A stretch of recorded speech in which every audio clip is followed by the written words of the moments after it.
Il faut savoir que les hormones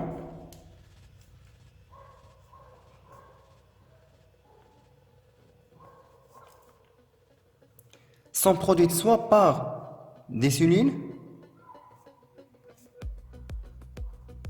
donc qui sont regroupées en amas,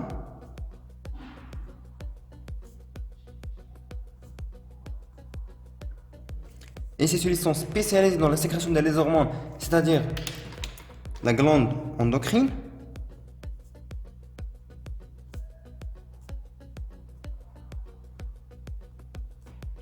Donc, par exemple, la glande thyroïdienne, les ovaires, les testicules, les glandes sérénales, etc. Ou bien par des organes, donc ces hormones sont produites par des organes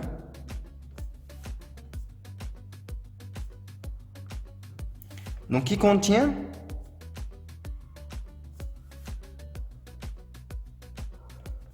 des cellules endocrines dispersées.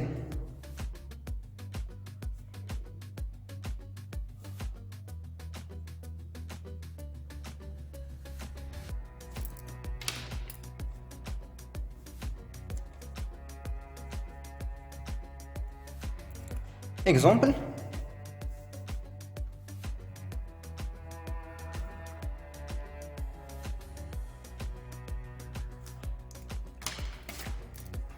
le cœur. Par exemple, le cœur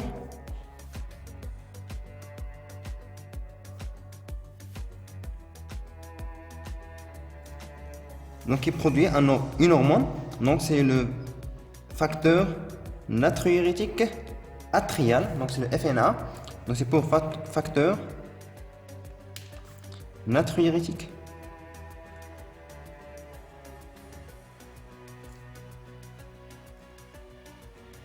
atrial. Donc c'est un hormone qui joue un rôle dans l'homéostasie de sodium, de potassium et de l'eau, et aussi présente un effet vasodilatatrice. On trouve par exemple l'estomac. Donc dans l'estomac, on trouve des cellules donc, qui sécrètent une hormone que l'on appelle la gastrine.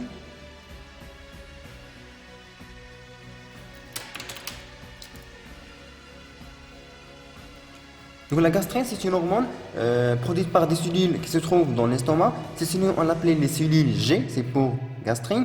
Alors, ces cellules sont stimulées par l'étirement de l'estomac.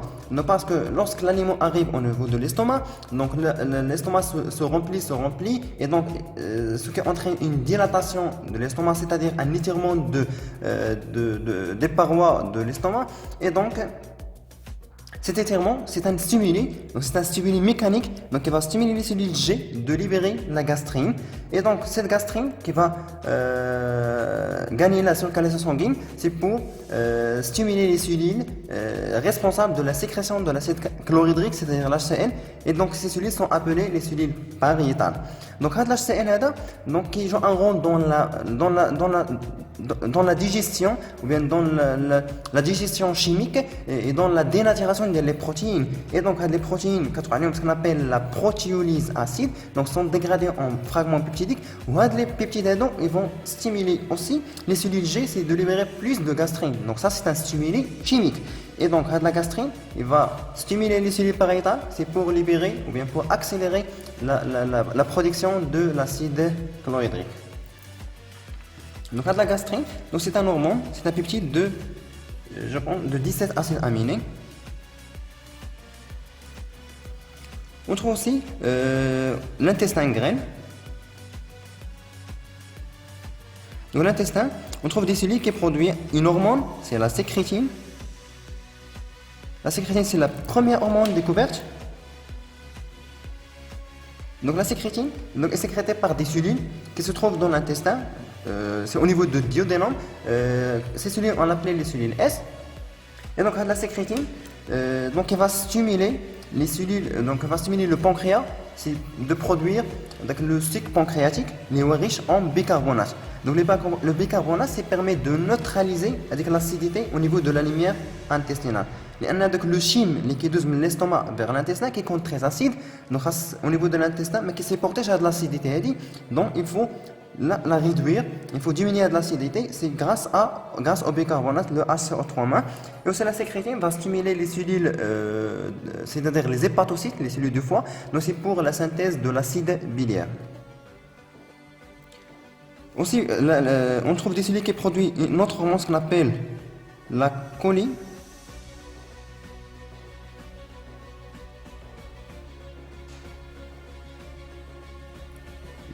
La cholécytokinine. La cholécytokinine.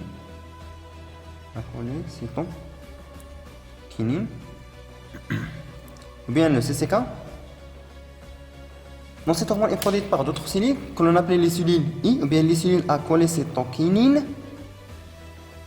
Donc cette hormone qui permet la contraction de la vésicule biliaire et donc permet l'écoulement de la bile dans l'intestin, et la bile joue un rôle dans la solubilisation des gouttelettes lipidiques, donc c'est pour permettre l'action des lipases. On trouve aussi par exemple les reins. Donc ça c'est seulement une idée, je vais en détail le cours de la physiologie des grandes fonctions. Donc là c'est les reins, donc qui sécrètent la rénine, aussi l'érythropoïétine.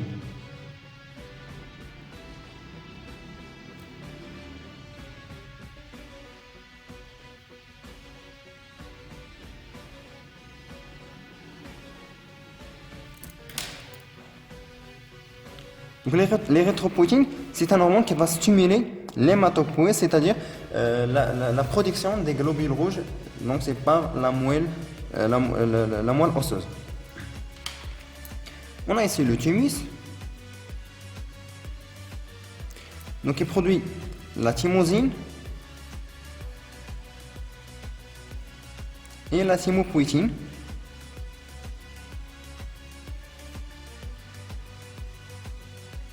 Donc ces deux hormones permettent la maturation des lymphocytes B, c'est-à-dire afin que ces lymphocytes B deviennent immunocompétents, c'est-à-dire capables de reconnaître l'antigène. On trouve aussi par exemple le placenta,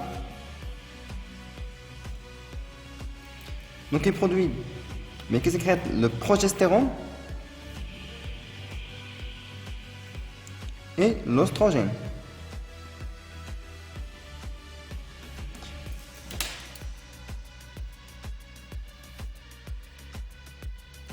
Il y a aussi une autre hormone, ce qu'on appelle l'HCG. C'est pour hormone chronique gonadotrope. Donc cette hormone qui va inhiber la sécrétion de l'FSH et le LH par l'adénohypophyse, mais il stimule le corps jaune de produire le progestérone.